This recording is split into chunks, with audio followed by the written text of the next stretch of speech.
It was 1964 in Washington, D.C. The country was experiencing something of a renaissance. The Beatles had just played their first American show there in the nation's capital. Texas Democrat Lyndon B. Johnson had just been sworn into office following the sudden assassination of John F. Kennedy, an event which heralded a period of uncertainty and mourning. But for Meyer Wertlieb, a working-class business owner walking down 7th Street, he had but one simple mission: the task of clearing out one of his storage units. The tenant, a reclusive janitor whom Meyer only barely knew, had suddenly stopped paying the rent. When Meyer opened the unit, he unveiled the product of a lonely, intense obsession. From the discarded items swept into his dustbin and collected from garbage cans along the street, the janitor had been working tirelessly for over a decade to create the artifacts of a strange religious message. Crowns made from light bulbs and coffee cans, plaques crafted from cereal boxes, a handwritten journal inscribed in an unrecognizable language. And at the center, a throne, designed from stained, discarded cushions and cardboard. Atop it all, molded from household aluminum foil, were 2 words: "Fear not." This is the story of outsider artist James Hampton.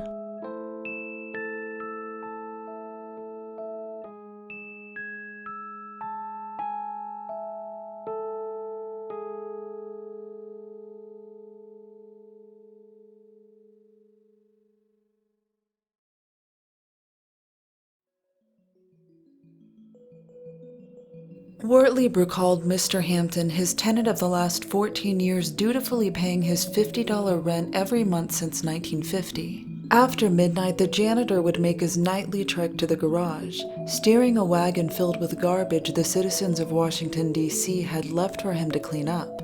In these found objects, he saw the specific shapes needed for a foil-covered wing or the base of a crown. The product of his labor is a throne room filled with glimmering shrines and plaques, a total of nearly 180 individual works. A pulpit from which to deliver an address of some kind is designed with painstaking symmetry in mind. The throne itself, a 7-foot-tall place of royalty, serves as a seat from which to pass divine judgment.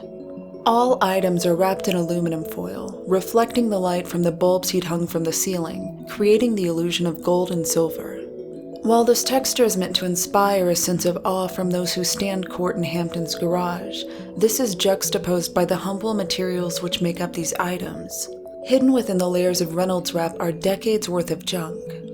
The title of his creation, written on a chalkboard found in the garage, places these items in their intended religious context. The throne of the third heaven of the Nations Millennium General Assembly. Only 2 pictures of the artist seem to exist. In both, James Hampton stands in front of his creation, staring into the camera with resolute confidence. One of the first questions I had after taking all this in was, who was this for? Who did Hampton intend to wear these crowns? Who did he imagine would sit on the throne? To answer this question, let's take a look at what we know about James Hampton, and how he came to be who his journal described as the Director of Special Projects for the State of Eternity. His interest in religious imagery may have originated with his father, a traveling Baptist preacher and gospel singer, although reports suggest he may not have been a prominent presence in James's life. His brother Lee, however, seemed to share a close bond with James. The two lived together for much of James's early adult life, after he'd served in the United States Air Force, where he worked as an airstrip maintenance worker. It was during the time of living with his brother Lee, while working as a janitor for Washington, D.C.'s General Services Administration, that Hampton reported having visions. Always in the late night hours, well after his shift had ended, figures from Judeo-Christianity, the Virgin Mary, Adam, and Moses tasked Hampton with the mission of creating the throne of the third heaven of the Nations Millennium General Assembly. These visions occurred intermittently for nearly 20 years. And it was after his brother's death in 1949, cause unknown, that James Hampton set to work. During this 14-year period, Hampton was single-minded and focused. For hours every night, he removed foil from cigarette cartons, taping and gluing together old whiskey bottles and chewing gum wrappers until they became emblematic of his vision. As if to prove to himself he was indeed fulfilling his divine prophecy, Hampton began tagging many of his artifacts with an inscription. This is true, that the great Moses, the giver of the 10th commandment, appeared in Washington April 11, 1931, one inscription read. This is true, that on October 2, 1946, the great Virgin Mary in the Star of Bethlehem appeared over the nation's capital, read another.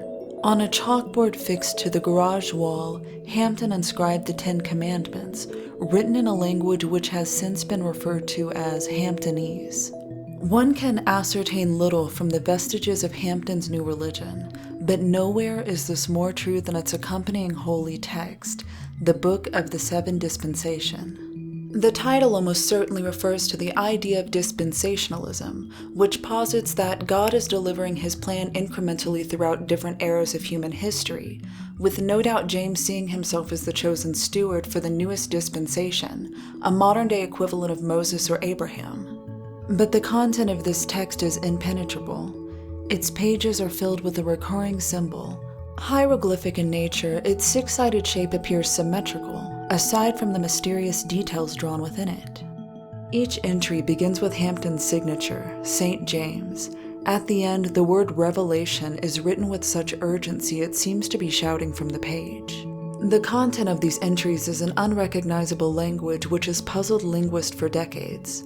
Having quickly ruled out a simple substitution cipher for English as a solution, and failing to identify what, if any, type of encryption Hampton was using, results have been inconclusive. In 2005, over 40 years after its discovery, a computer scientist named Mark Stamp published the paper Hamptonese and Hidden Markov Models. The hidden Markov model is an approach used to find a set of unknown variables by extrapolating variables that are known. For example, ascertaining the weather by observing the clothing people outside are wearing. Stamp began by identifying each character, noting their frequency, and applying the 42 unique symbols to the model. Despite getting closer than anyone, Stamp's results were inconclusive, ending his analysis with a startling thought: Hamptonese is simply the written equivalent of speaking in tongues. There are many gaps in the life of James Hampton, and much is left to speculation, especially during the time he was devoting himself to his throne.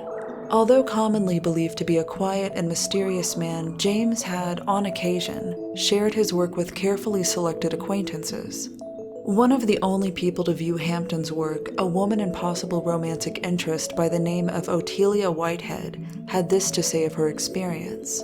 "I was speechless," she told the Washington Post. "A cab driver brought me to the alley saying there's something here you really must see.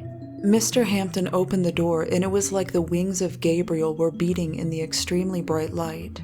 Mr. Hampton showed me each piece, speaking of the millennium and Armageddon. You may live to see it, he said. You might be here when he comes again." Mr. Hampton was sleeping in that space, on a couch with an electric burner for heat. Despite the poorness of the surroundings, I felt the presence of some unknown force. I returned to visit Mr. Hampton a dozen occasions.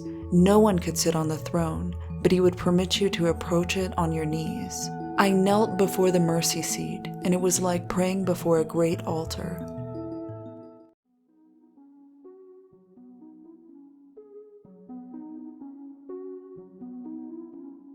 Meyer Wertlieb, the man Hampton had been renting his studio from, knew his tenant had been working on something during the midnight hours and had once confided in his landlord that the project was his life and he would finish it before he died.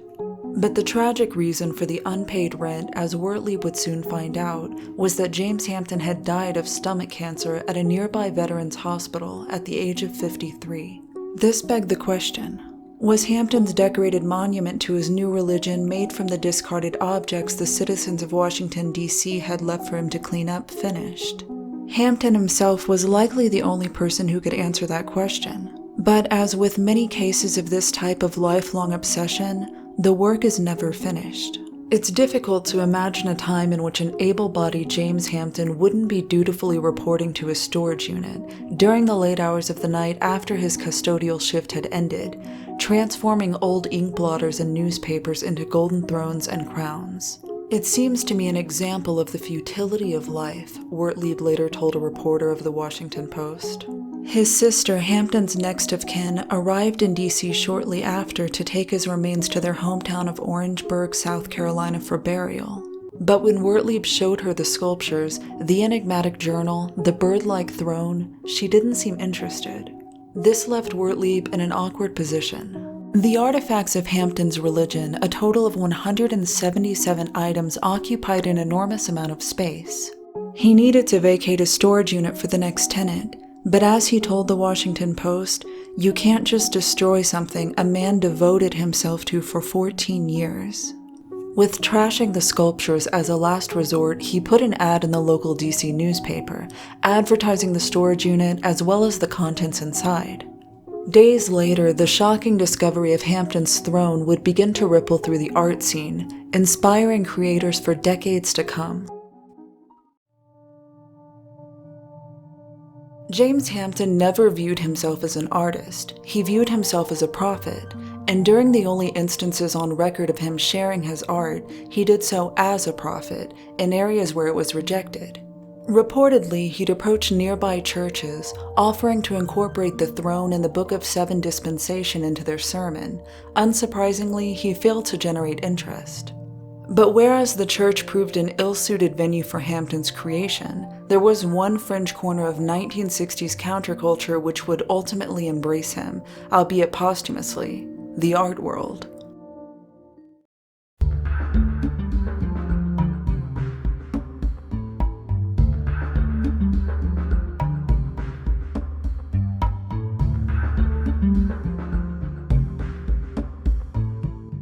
Many artists in the 1960s were eschewing the conventions of painting and sculpture in favor of more abstract means of expression: performance art. Minimalism. The blue color is the spirituality, and the pink, which is the flesh. And gold symbolizes the passage into the material. A new set of values began to take precedence over formal artistic training, making it the perfect climate for outsider art such as the throne of the third heaven of the Nations Millennium General Assembly to gain appreciation. Well, I don't believe in painting because I hate objects, and I hate to go to museums and see pictures on the wall because they look so important and they don't really mean anything. And it was the art world who responded to Wertlieb's ad. Ed Kelly, a sculptor who was looking for a space to use as a studio, visited the 7th Street storage unit. Quickly realizing this foil-covered opus was something others needed to witness, he contacted prominent figures in the DC art scene to come and see it. Harry Lowe, a local painter known for his gouache landscapes, stated that stepping into the garage was like opening King Tut's tomb. Robert Rauschenberg, a mixed media artist who had also been incorporating garbage from the streets of New York into his paintings, saw a fellow found object artist in James Hampton. But unlike Rauschenberg, Hampton used trash not because of its poetic value, but because it was the only material he had. Alice Denny, a curator of avant-garde art around the DC area, paid the outstanding rent due on the storage unit and began to make arrangements to house it in a more suitable display. Since 1970, the throne of the third heaven of the Nations Millennium General Assembly has been housed in DC in what is now known as the Smithsonian American Art Museum. Physically, the throne is fragile, made from items that were meant to be cast into a garbage heap decades ago, held together by glue and band-aids. The throne is prone to deterioration. Nearly every time it's loaned to a different museum, components often require reattaching upon return.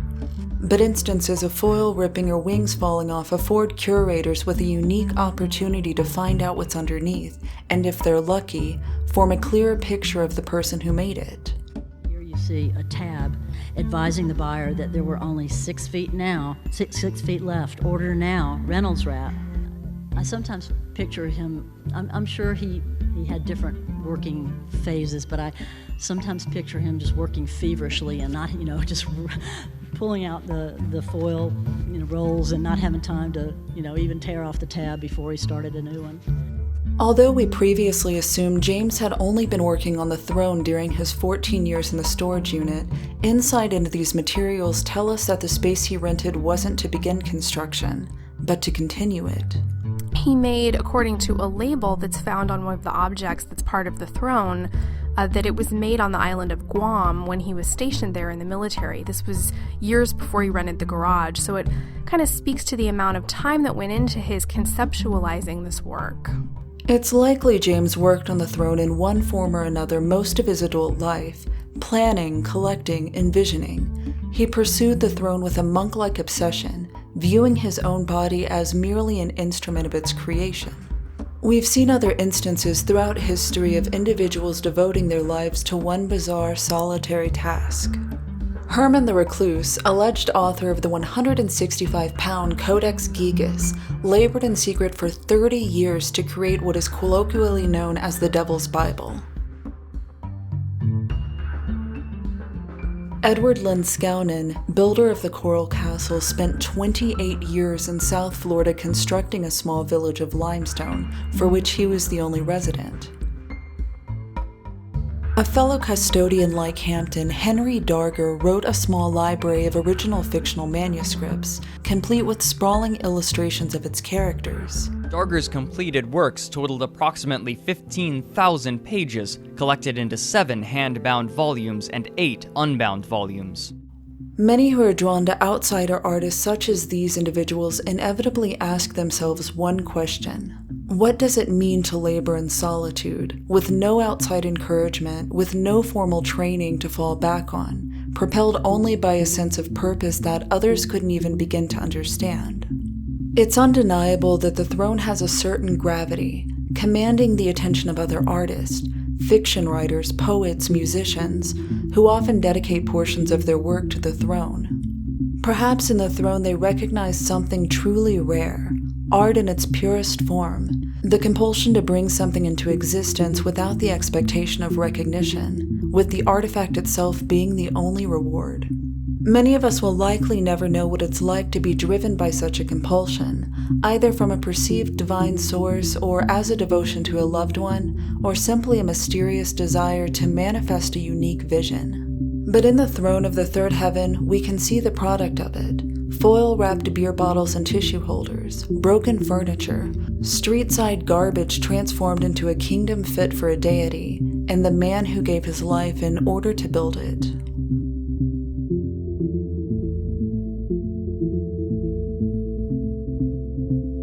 A special thanks to Nefarious TV for designing my intro and outro animations. I couldn't be more grateful and impressed with how they turned out. If you'd like to check out his work, I'll leave a link in the description below. If you enjoyed this video and look forward to similar content, please consider subscribing. If you'd like to support the channel, a link to my Patreon can be found in the description below, as well as links to my Twitter and subreddit, where you can stay up to date on channel news and participate in the discussion of past, present, and possible future videos.